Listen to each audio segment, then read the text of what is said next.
Ini miris banget sih. Beginilah perbandingan yang dilakukan oleh netizen terhadap hukuman nenek yang mengambil kayu dengan kasus korupsi dari Harvey Moise yang sangat tidak adil. Yap, beberapa waktu lalu Harvey Moise telah dijatuhi hukuman 6,5 tahun penjara dan masyarakat di seluruh Indonesia merasa sangat keberatan terhadap hukuman yang begitu ringan untuk kasus ratusan triliun korupsi. Bahkan hal ini juga menjadi sorotan oleh Presiden Prabowo dengan menyentil hakim yang pada saat itu memberikan vonis yang sangat ringan. Dan ternyata netizen juga mengingat kasus pengambilan kayu yang dilakukan oleh seorang nenek. Bahkan sang nenek pada saat itu sampai memohon kepada hakim untuk mengampuni perbuatan dan berlutut, sehingga netizen melihat adanya perbedaan perlakuan hukum pada orang-orang tertentu di Republik ini. Inilah alasannya keadilan serasa tidak ditegakkan di Indonesia, bahwa kasus korupsi ratusan triliun itulah yang seharusnya berlutut dan meminta maaf kepada seluruh rakyat Indonesia, bukan seorang nenek yang mengambil kayu untuk bertahan hidup. Bagi netizen, negara ini akan kesulitan untuk maju dan akan selalu terhambat jika koruptor di Republik ini tidak segera diberantas sampai ke akarnya.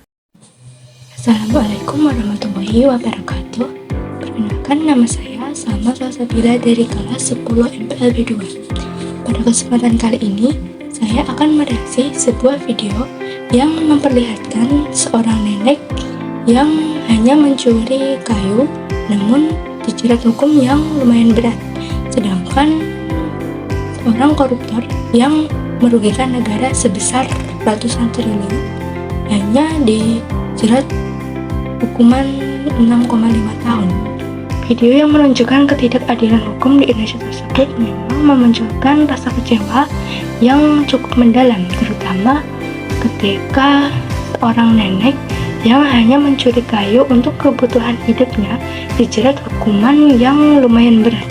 Sementara seorang koruptor yang merugikan negara sebesar ratusan triliun itu justru mendapat hukuman jauh lebih ringan. Nah, hal tersebut memperlihatkan bahwa hukum di Indonesia seringkali terasa lebih keras terhadap rakyat kecil, tetapi lunak terhadap mereka yang memiliki kekuasaan atau posisi sosial yang kuat. Putusan awal terhadap Harvey Moise yang hanya divonis 6,5 tahun atas kerugian negara yang begitu besar itu pun memancing kemarahan publik, karena hukuman tersebut tidak sebanding dengan dampak kejahatannya.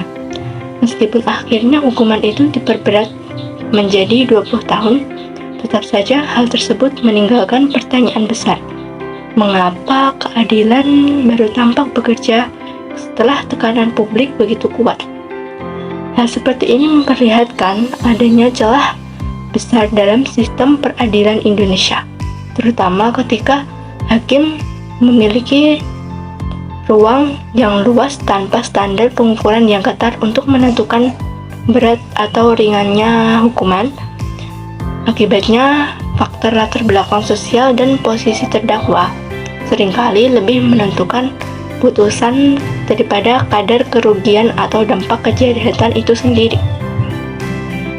Ketidakadilan ini perlahan merusak kepercayaan masyarakat terhadap institusi hukum, karena rakyat melihat bahwa orang miskin bisa dihukum berat untuk pelanggaran kecil, sementara koruptor yang menghancurkan sistem dan merampas hak masyarakat bisa lolos dengan hukum yang lebih ringan.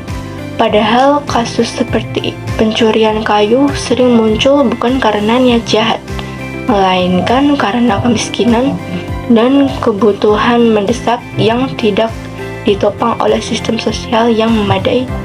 Sebaliknya, korupsi berskala besar yang merugikan negara, memperparah ketimpangan, dan berdampak pada generasi mendatang.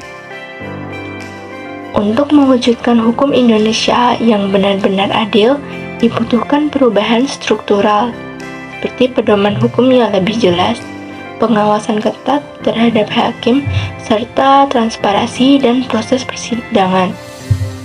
Hukum seharusnya melindungi rakyat kecil, bukan justru menekan mereka, dan harus memberi hukuman yang tegas kepada mereka yang merusak negara melalui korupsi. Video tersebut menjadi pengingat bahwa keadilan tidak cukup hanya tertulis dalam undang-undang, tetapi harus terasa oleh seluruh lapisan masyarakat tanpa memandang status sosial.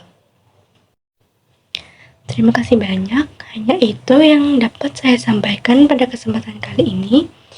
Mohon maaf bila ada kesalahan kata. Wassalamualaikum warahmatullahi wabarakatuh.